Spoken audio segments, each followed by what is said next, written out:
শ্রমিক আমরা বিগত 8 বছর ধরে আমরা ভুগে আছি।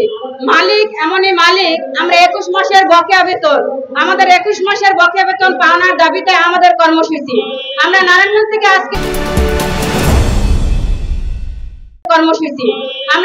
থেকে আজকে ঢাকায় আসার একটাই কারণ, নারায়ণগঞ্জ শিল্প কলকারখানা প্রতিষ্ঠান ফতুল্লা থানা হইতে এমন কোন জায়গা নাই আমরা কাগজ না দিছি সেখানে নারায়ণগঞ্জের কলকারখানার ফারুক সাহেব, রাজীব সাহেব আমাদের কাজ করতে ব্যর্থ। তারা নাকি জালিম মালিকের কাছ থেকে পাওনা দিয়ে নিয়ে দিতে পারবে না। আমাদের এক এক করে 3 বার করে বসার বৈঠক দিয়েছে, আমরা বসছি, কিন্তু কি কারণে তারা মালিকের ধরে আনতে পারতেছে না আমি জানি না। তো তারা যেমন মালিকের ধরে আনতে পারতেছে না, তাহলে আমি মনে করি তাদের ওই কলকারখানা অধিদপ্তর শিল্প কলকারখানা প্রতিষ্ঠান তাদের মতো বসার যোগ্যতা হয়নি। তারা যেমন এই মালিকের ধরেই আনতে পারে না, তাদের ওই চেহারে কোনো বসার কোনো দাম নাই। প্রশাসন ভাই একটা কথা চিন্তা করেন, আপনি যে পোশাকটা পরেন এই পোশাকটা কিন্তু আমাদের শ্রমের ট্যাক্সের টাকার তৈরি।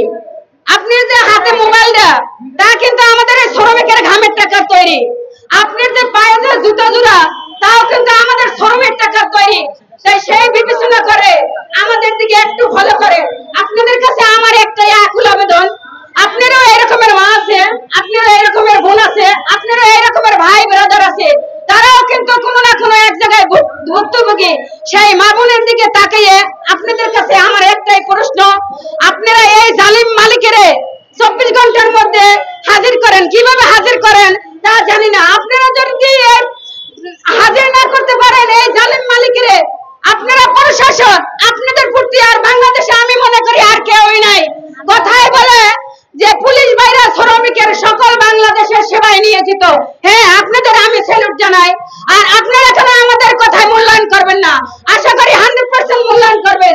এই মালিকের অতি সত্বর আপনাদের উপরস্থ ভাবে বড় কর্মকর্তা, বড় স্যার আছে, তাদের সাথে যোগাযোগ করে আমি মনে করি আমার কথা ফেসবুকে মিডিয়ার সবাই চলছে, লাইভে চলছে কিনা জানি না, সাংবাদিক ভাইরা ভালোই জানেন, তারা লিখবেন ভালো করে। তারা কিন্তু আগের মানুষের মতো হয়েন না। আপনারা যদি আমাদের একটা কাজকর্ম সফলভাবে করেন, আপনাদের কথা আমরা এই ইহকালেও স্মরণ করব এবং পরকালেও স্মরণ করব। দেখেন, কোন মা এবং বোন সহজে কিন্তু এই রাস্তায় নামে না। কিসের জন্য আমরা নামছি জানেন? আমাদের পেটের ক্ষুধার যন্ত্রণায়। আজকে কিন্তু আমি বরিশাল থেকে আসছি, আমার ছেলেরাও কোরআনের হাফেজ, তার মাদ্রাসার আজকে 5 মাস ধরে বেতন দিতে পারি না।